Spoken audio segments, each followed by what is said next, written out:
Hi everyone. So before I start my talk, I would like all of you to conduct a little experiment when you go back home. Take some sauce or some jam in your hand and stand there and honestly admit to yourself for how long you're able to do that without feeling squeamish about it or without having a strong urge to go and wash it off.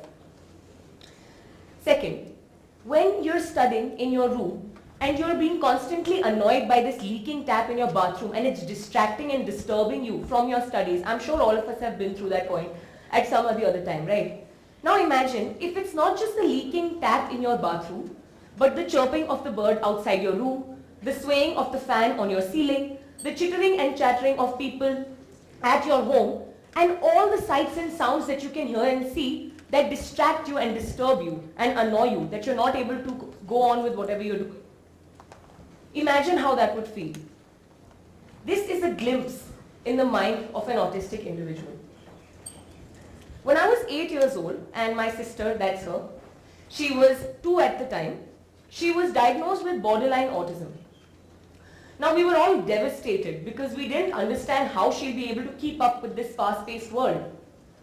However, these past 10 years, seeing my family, a host of special educators, her teachers, and everyone work with her, and seeing her grow into this amazing individual with a really high IQ, a brilliant acumen for the piano, and basically a much smarter kid than me in all respect, I have been inspired to take up this issue of autism and try and do my part in bringing about a change in people like her and giving them a better quality of life that they deserve and making them as independent as I one day hope to see my little sister. First come first, what is autism? Autism is a neurodevelopmental disorder which is characterized by impaired social skills and by restricted and repetitive behavior. Next, what causes autism? It could be anything from heritability to rare genetic mutations to being exposed to air pollution or heavy metals or pregnant women contracting rubella. Okay, now, how is it that the social ability and cognition of these individuals is affected by autism? So autistic individuals are generally non-responsive in nature. So if you call out their name, they probably won't respond to you. And if you ask them to point to certain objects, they will not understand what you're trying to say. They will have impaired social skills, their fine and gross motor skills will be grossly underdeveloped, and they might even have speech impairments. For example, when my sister was small, she didn't know how to jump. She couldn't pick up objects from the floor. She couldn't touch sand. And I remember when we bought her her first pair of slippers, she was just standing there because she didn't realize that you can, that's her, figuring out what to do. She didn't realize that you can actually drag your feet while wearing slippers at the same time. She didn't know that you can swing your hands while walking. So she used to end up walking like a duck, like that.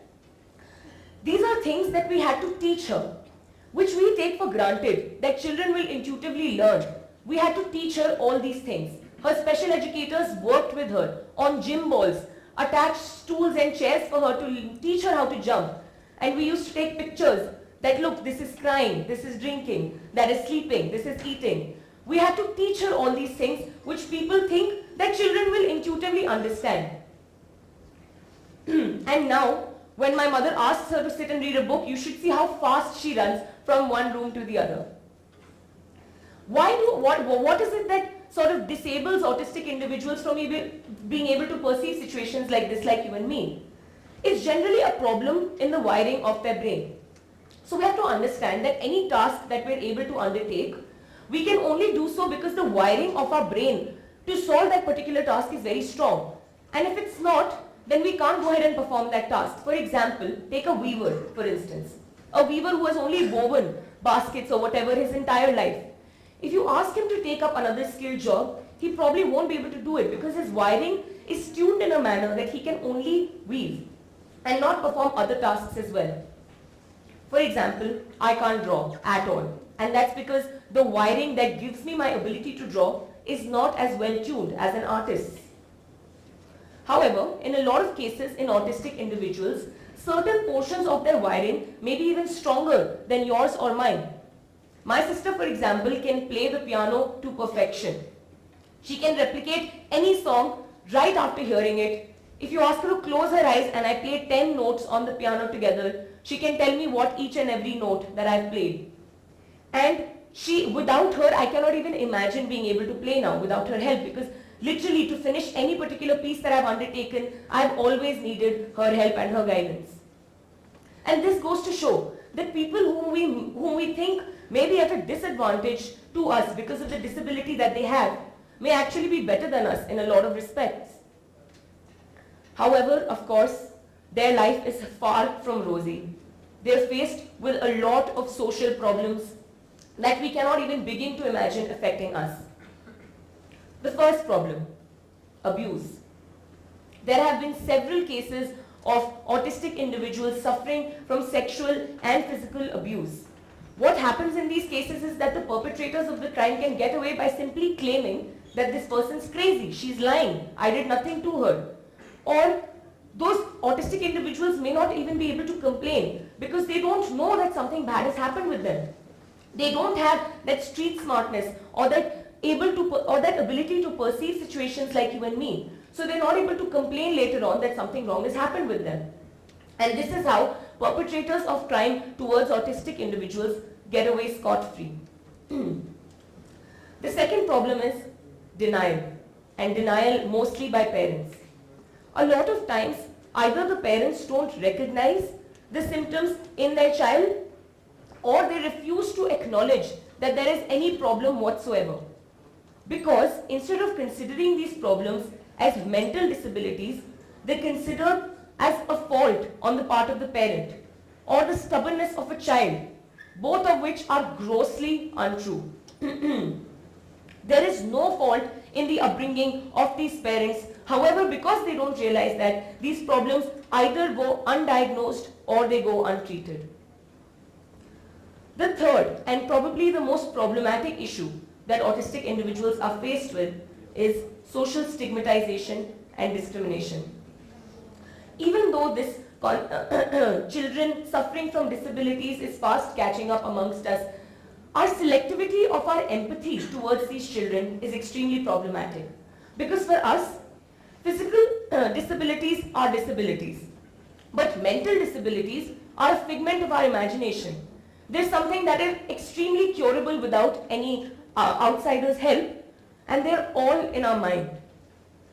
For example, if tomorrow you see someone who's in a wheelchair or someone who's blind, you feel extremely sympathetic towards them, and you'll even go out of your way to assist them, to help them do whatever they're doing. However, tomorrow, if you're sitting and enjoying a peaceful meal in the restaurant with your family, and some autistic individual is having a meltdown and is creating a really bad ruckus, you'll get annoyed and irritated. Or if an autistic individual comes to you and keeps disturbing you, keeps on calling to you because of a lack of social skills, as simply put, you will get irritated and feel, why is that parent not controlling their child? That's because we're selective in our empathy. We don't realize that mental disabilities are also disabilities.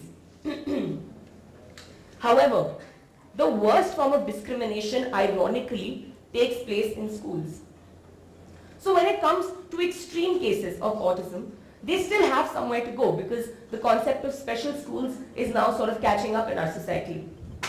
And however, it is the mildly autistic, highly functioning children that are abandoned by both the mainstream schools and the special schools. Why is that? Because special educators in special schools believe that they can sort of put all of their time, energy, focus and equipment to better use while working with extremely autistic children. And when it comes to mainstream schools, well, it's too much of hard work for the teachers.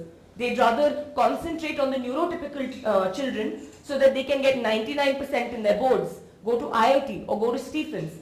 And thus, these kids are abandoned by both sides.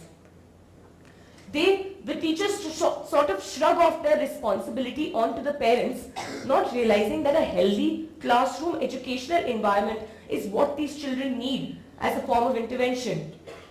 Taking part in school assemblies, coloring books, like learning sports. This is exactly what helps give them the stimulus that they require to improve the wiring in their brain and give them the social skills that they need. My sister was only able to grow when she was allowed to be a joker, a bunny rabbit, or a police officer in her assemblies. Only then did she understand the importance of being eloquent and being confident, and understanding what it is like to perform and to create. Now, what happens is that a lot of times teachers aren't either trained enough or schools aren't equipped enough to go ahead and take care of these children. So what happens is, at the admission process itself, these children are denied. My own parents had to shift my sister in and out of a dozen schools, and they were turned away in the most unkind manner possible. And you cannot even fathom what it's like to face an uncertainty. Will my child even get to go to school or not? Will she get the education that she deserves or not? Don't worry, it had a happy ending. She did end up going to school. However, when it comes to friends, even there's this common misconception that autistic children feel better when they're alone.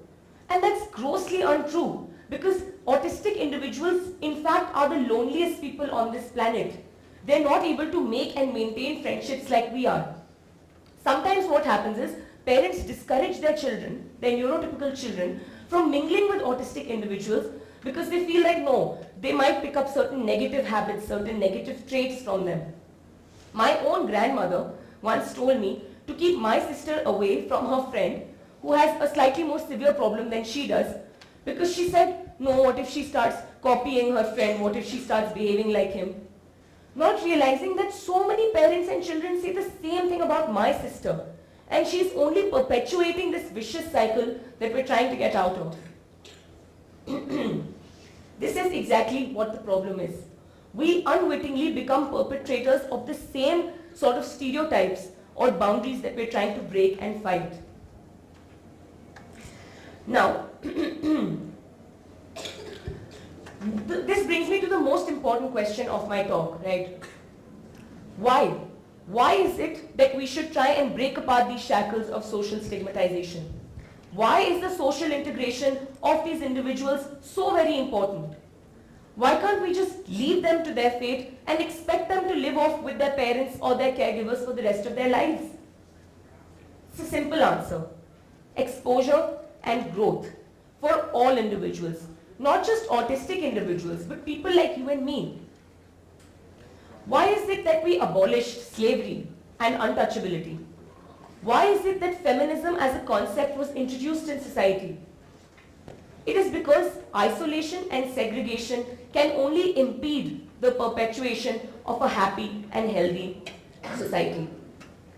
We as a race are expected to assist and support all members, the weakest and the strongest, and not just blindly bank on this Darwinist approach of survival of the fittest. When I am in a classroom with an autistic child, not only is that child benefiting from my neurotypical behavioral traits and my social skills, but I am being more and more sensitized to that autistic child's needs, so that tomorrow, if my own child suffers from the same conditions, I know exactly how to deal with it and how to make his or her life much better. This symbiotic relationship of sorts is exactly how society should and is expected to proceed and to perpetuate. So the last question is this: how can we help? Well, the first and foremost solution to this problem of this lack of sensitization and lack of basic knowledge when it comes to these issues is discourse. Only when we bring these issues out onto the forefront, like platforms like TEDx, only then can we catalyze the sort of change that we want to bring about in society and help these individuals make their lives better. Next, we must actively make an effort to volunteer to support autistic individuals in our daily life. I'll give you an example. So my mother's friend has a severely autistic younger sister, and she has dedicated her entire life to helping autistic individuals like her. She started a residential program called Arunima, and that's all of these children who are a part of Arunima. And she is equipping them with basic life skills so as to reduce their dependency on other people, and so that they're able to live lives without having to depend on someone constantly for their needs. We need more passionate people like her to make a change in their lives. We can simply go online to the website of Action for Autism, that is AFA, and register ourselves as volunteers. Or all we could do is help someone we know who suffers from these mental disabilities. I'm sure all of you know of at least one person, whether in your family or your friends or your friends' families, whom you can help. Never shy away from these responsibilities because you are as accountable to them as they are to you. Well, now, I know for a fact that if my sister did not suffer from this condition, I would have probably shared a very normal sisterly relationship with her, right? But at what cost? I would have missed out on this sheer pleasure of watching her grow out of her disability into the amazing human being that she is. From not being able to read, walk, or talk properly, she can now give 10-minute speeches in her assemblies. She takes part in all kinds of sports. She does ballet, she plays the piano, and she gets full marks in school.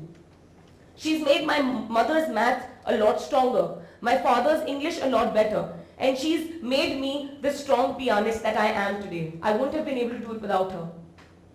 But apart from all of that, working with her for so many years has made us more compassionate, much more strong, tolerant, and a better human being.